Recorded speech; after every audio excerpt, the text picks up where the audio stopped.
สบายดีทุกคนเนาะคลิปวิดีโอตัวนี้แอดมินจะมาสอนการสร้างวิดีโอโดย AI เนาะคือสร้างวิดีโอแบบนี้เนาะวิดีโอแบบนี้เนาะให้ AI สร้างทั้งรูปภาพสร้างทั้งวิดีโอพร้อมเลยเนาะก่อนไปรับชมคลิปวิดีโอตัวนี้เนาะฝากทุกคนกดไลค์กดติดตามเนาะเป็นกำลังใจให้แอดแล้วกดกระดิ่งแจ้งเตือนเพื่อบ่พลาดสิ่งดีๆในโอกาสต่อไปเนาะก่อนอื่นเนาะให้ทุกคนโหลดแอปตัวนี้มาก่อนเนาะ2แอปตัวนี้เนาะแอป Grok แล้วก็ ChatGPT ตัวนี้เนาะโหลดมาเนาะโหลดในแอป Play Store เนาะ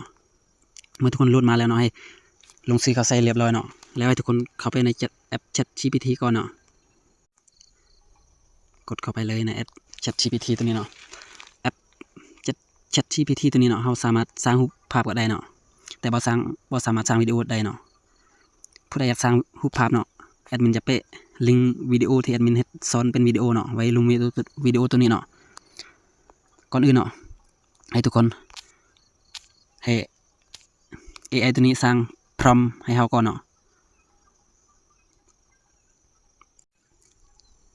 ให้ทุกคนคอยเรียนรู้คอยศึกษาไปเนาะวิดีโอตัวนี้แอดมินจะสอนอย่างละเอียดเลยเนาะไปเรียนนำกันเลยสร้างพรอมเนาะให้มันสร้างพรอมให้เราเนาะสร้างพรอมรูปภาพเนาะให้ทุกคนเฮ็ดตามแอดมินเฮ็ดนี่ก็ได้เนาะหรือว่าทุกคนสามารถเขียนพรอมเองก็ได้เนาะให้ทุกคนจินตนาการแล้วก็คิดไปแล้วก็เขียนเป็นข้อความเป็นภาษาลาวก็ได้เนาะตัวนี้แอดมินจะให้ ChatGPT สร้างพรอมเป็นภาษาอังกฤษไทยเนาะสร้างพรอมรูปภาพเนาะรูปภาพให้ได้เราต้องเซตตัวนี้มันตอบคือคนเนาะเราเซตแบบเรากำลังลมนำคนหนึ่งเนาะเราเซตแบบนี้เนาะมันจึงสร้างให้เราเนาะสร้างพรอมรูปภาพให้ได้เนาะแบบนี้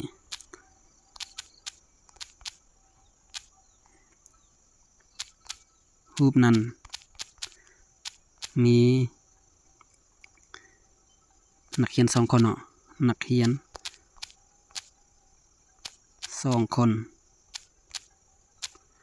กำลังย่างไปโรงเรียนเนาะไปโรงเรียนแคมทางมีดอกไม้เนาะแคมทางมีดอกไม้และมีแมงกระเบื่อตอมอยู่2-3 ตัวและ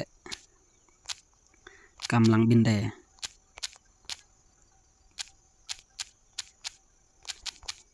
แบบนี้เนาะดวงอาทิตย์กำลังออก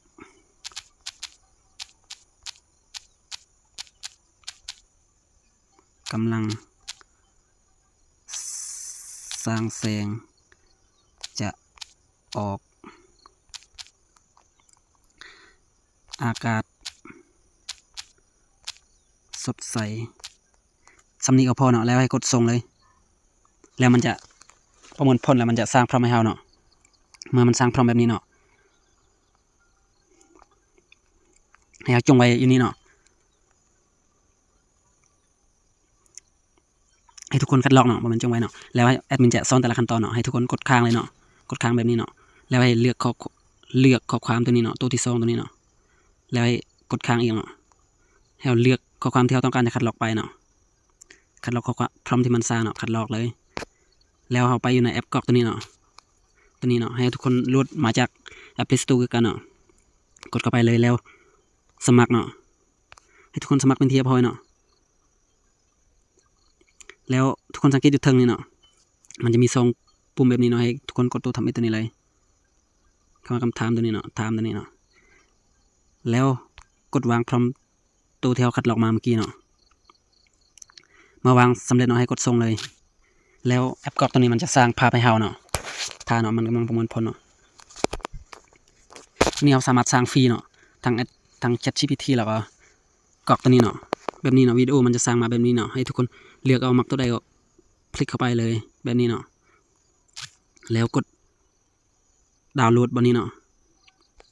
ดาวน์โหลดตัวนี้เนาะดาวน์โหลดไว้ในเครื่องมือถือของเราเนาะดาวน์โหลดเลย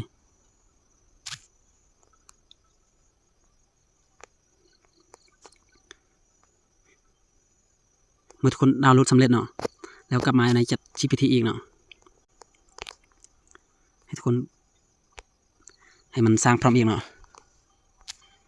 สร้าง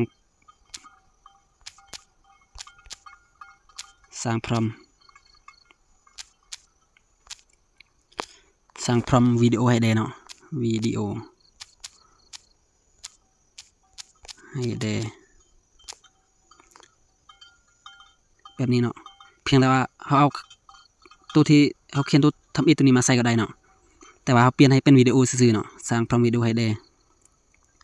แล้วคัดลอกตัวนี้มาใส่เนาะเรียกข้อความที่เราต้องคัดลอกเนาะคัดลอกเนาะแล้วกลับมาแล้ววางใส่เนาะวางใส่แล้วให้ทุกคนกดเบิ่งดีๆเนาะมาสำเร็จแล้วเนาะให้กดส่งเลยที่มันจะสร้างเป็นพร้อมวิดีโอเนาะตัวทำอิฐให้มันสร้างพร้อมรูปภาพเนาะตัวที่2เนี่ยมันสร้างพร้อมวิดีโอเนาะตัวนี้เนาะให้ทุกคนคัดลอกตัวนี้มาเนาะกดค้างอีกเนาะเลือกข้อความเนาะให้เลือกเอาแต่พร้อมที่มันสร้างเนาะตัวอื่นเราไม่ต้องจะเป็นคัดลอกนะเขาคัดลอกมันจะสร้างวิดีโอบทถึกตามที่เราต้องการเนาะ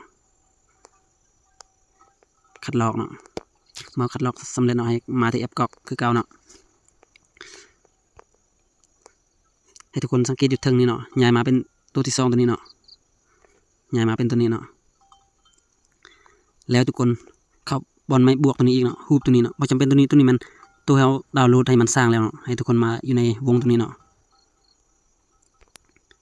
แล้วเลือกรูปภาพที่เราดาวน์โหลดมาเมื่อกี้เนาะกดเลือกเลยแล้วกดสำเร็จเสร็จสิ้นแล้วให้วางพร้อมตัวเราสร้างคัดลอกมาเมื่อกี้เนาะแล้วกดส่งเลยแล้วมันจะประมวลผลสร้างวิดีโอให้เราเลยเขาทาเนาะมันจะขึ้นเปอร์เซ็นต์นี้เนาะทุกคนจะเราทาหน่อยนึงเนาะ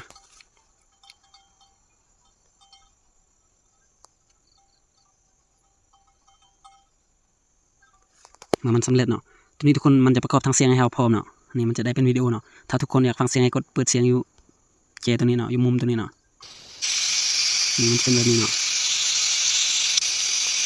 ถ้าทุกคนต้องการเนาะเอาไปตัดต่อวิดีโอโตหรือว่าเอาไปลงสตอรี่เอาลงอยู่บนแพลตฟอร์มอื่นเนาะให้ทุกคนดาวน์โหลดนี้เลยกดดาวน์โหลดเนาะมันจะเริ่มดาวน์โหลดเนาะ